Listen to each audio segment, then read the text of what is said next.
we're checking on in with the Warden. Airborne Patrol, this is Simba 1. Over.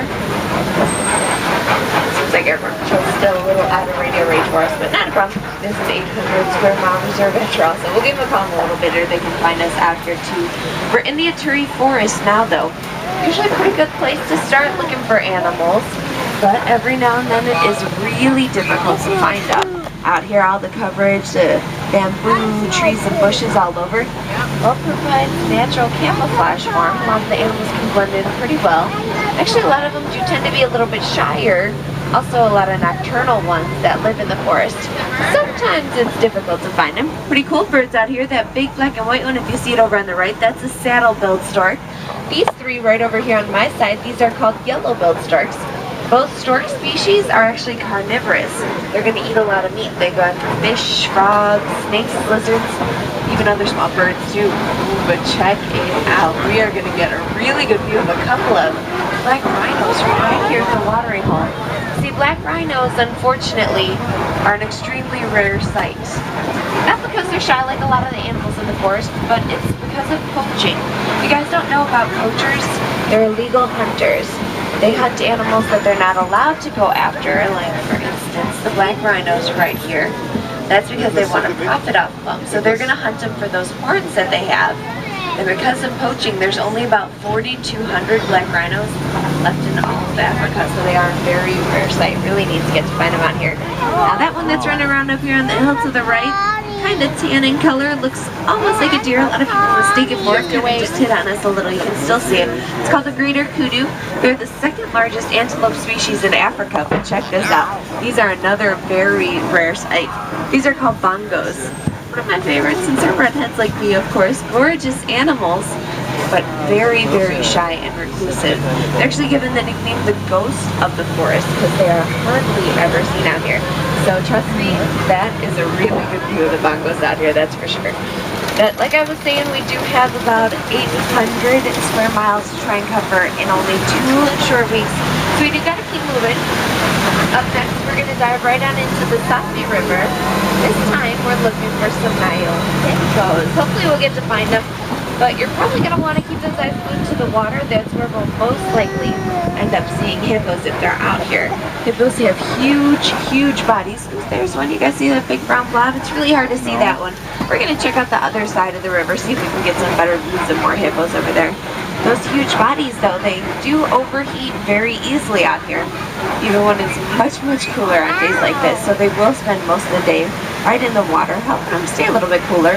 And they can fully submerge themselves for about 5 to 8 minutes at a time to hold their breath, making it difficult to see them. But there's a couple of them right over here. It looks like they're getting a breath of air. And right back down. It's okay, there are still a couple more, it looks like, right behind that little island. So once we pass it, since we're going uphill, we'll probably get much better views of them, so no worries. On this island, though, check out those big gray birds just kind of everywhere. They're called pink-backed pelicans. Very smart, strategic hunters. Actually work together in big groups like that to herd fish in shallow waters for easy hunting. But there are those hippos. Take a look back at them. Much better view over here. You see those hippos in the water? Hippos aren't really hunters. They're more herbivores, foragers. They eat a lot of vegetation out here. I mean a lot. Take a look at how big they are. They are huge. Even pretty big babies. Hippos are born at about 85 pounds or so at birth. But if you think that's heavy, a fully grown male, they'll weigh in at 5,000 pounds. So it is a lot of weight to pack on in a few short years. Coming up to a rickety bridge over here, so make sure everybody definitely stays seated going over this. You know, every now and then, right here in the river, you do get to see some Nile crocodiles. They like to hang out around here by the bridge. So you see any right now, which is fine by me. They might be hiding underneath the bridge, you never know. But Nile crocodiles are actually much larger and a lot more aggressive than American alligators. If you ask me, they're pretty scary too. So just to be on the safe side, we're getting out of here. Simba 1, come in. Hey, Warden Wilson, what's going on out there? Just wanted to let you know that my ground patrol has seen a lot of elephant activity near the Red Clay Pit. You definitely want to check out that area. Good thing you found us. That's a pretty good tip. We'll definitely check it out. But we're going through the savannah first. Very different ecosystem out here. Lots of different plants and animals around. You can tell. Check out that big upside down looking tree right there on the right. That's called a baobab tree.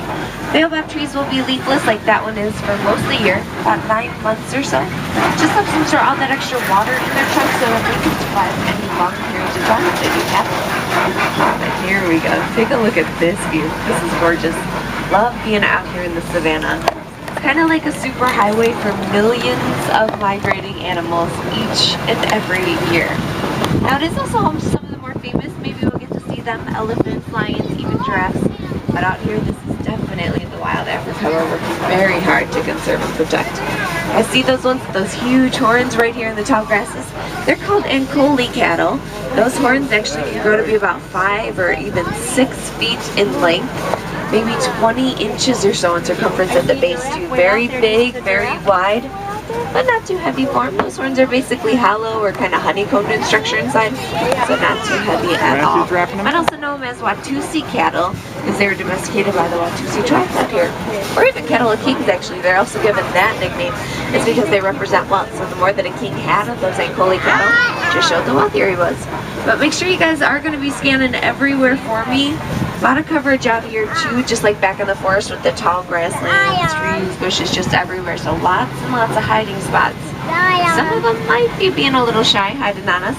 Other ones are just really hard to find since those colorings and markings help them blend in very well with their surroundings, their natural habitat. So if you do see anything out here while we're driving around that you think I'm gonna miss, let me know it's there so that I can try to go down by them. Tell you all about them. Looks like there's a research student right out here. That green truck. They're all over the reserve studying a lot of the animals. Maybe studying these guys right up here. These are called sable antelope that we're going to get really, really close to, and I actually see 2 babies up here. So keep cameras ready if you have them.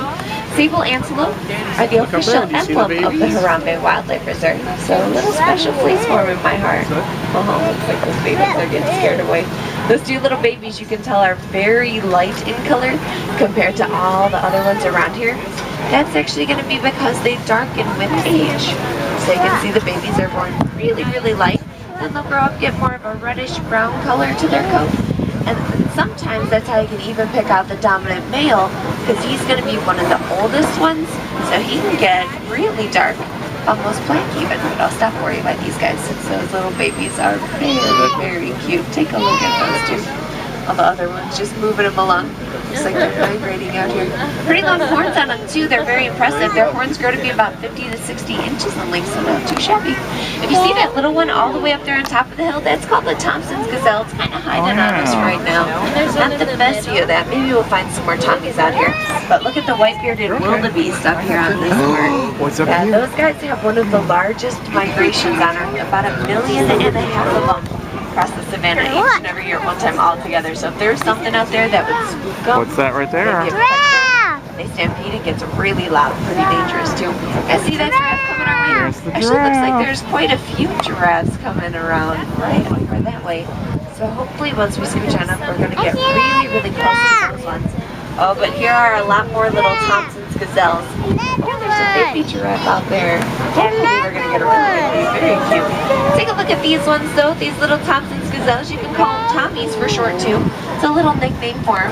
These guys are very, very small compared to all the other animals out here. So a lot of people do often mistake them for babies. But they're not. They're fully grown at about 60 pounds. So those little Tommies really won't get too much bigger than the ones right here. But they are famous for speed and agility, so don't even underestimate them. They could actually give a cheetah a run for its money, which is really neat. Looks like the giraffes are just crossing the road. And of course animals have the right of way out here, so we just slow down. Let them get on out of the road so we can keep moving. But I think we're going to be able to get up to that little baby giraffe actually pretty close. So definitely keep those cameras ready here. Now there is one more adult coming out our way too, which I think we'll get a really good view of. Now these giraffes, of course, are the tallest animal in the world. Also, the largest antelope species is right up there on the hill as well. Look at this little one. Those guys are called Patterson's eland. The eland, they can be about 6 feet tall at the shoulder, even weighing around 2,000 pounds when the males are fully grown. But that's nothing compared to these giraffes because the babies, they're already born at about 6 feet at birth. So they are born taller than I am already. And then the adults, like this one coming our way, they can be about 18, maybe even 20 feet or so in height. And I think we're going to get really, really close to this one too. Now they do get pretty heavy. Giraffes will be about 2,500 pounds. That's because they spend 16 to 20 hours a day out here just feeding. So they do have some really, really easy schedules. But my favorite thing about them is their name. Because the word giraffe, it's actually an Arabic word. It's graceful one when you translate it to English. So it really fits them all. Very beautiful, graceful animals. This one all by itself right over here, that's called a water buck. They are kind of a loner species, so not surprised to find them alone out here at all. I do know that is a boy. They are one species where only the males are going to carry horns. So of course that one is a male out here. But you know what? There were some of those funny looking mounds of earth on the sides of roads. I forgot to tell you what those were. If you guys noticed them, I'd be wondering what they are. They're termite mounds. We passed a ton. A lot of the animals like them. They're made out of termite saliva, mud, dirt, and sand though, so they do sound kind of gross. But they'll sit out here and bake in the sun.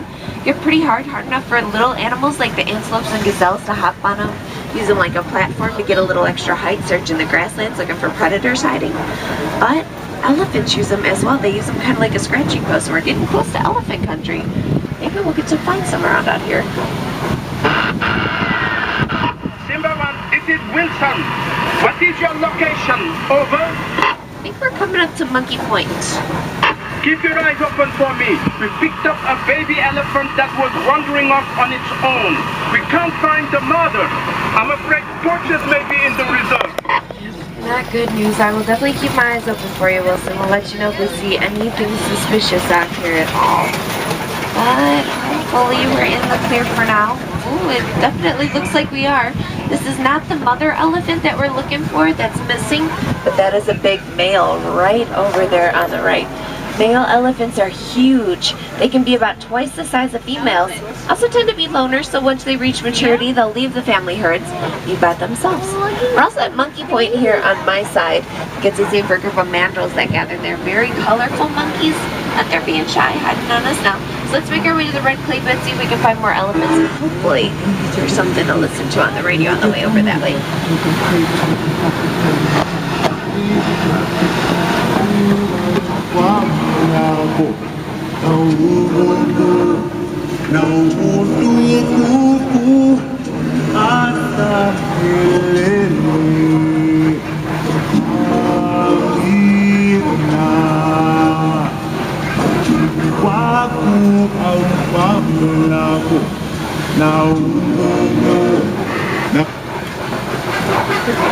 Sorry guys, I guess we just lost that radio signal already. Thought it came in stronger than that, but so this bridge is a little stronger than it looks. And it's a little creaky and looks a little shaky, but it seems to be holding us up nicely. Oh, look at that outfit without even a wobble. We'll go with the Kuna Matata then, right? Don't worry, we're safe and done out here. Looks like there's zebras way out there in the distance, but they're kind of hard to see. Let's see if we can find the elephants now, though, since we're in the red clay pits. And it actually looks like a bunch of them through here. You guys see all their markings around? A lot of footprints and tusk marks along the side?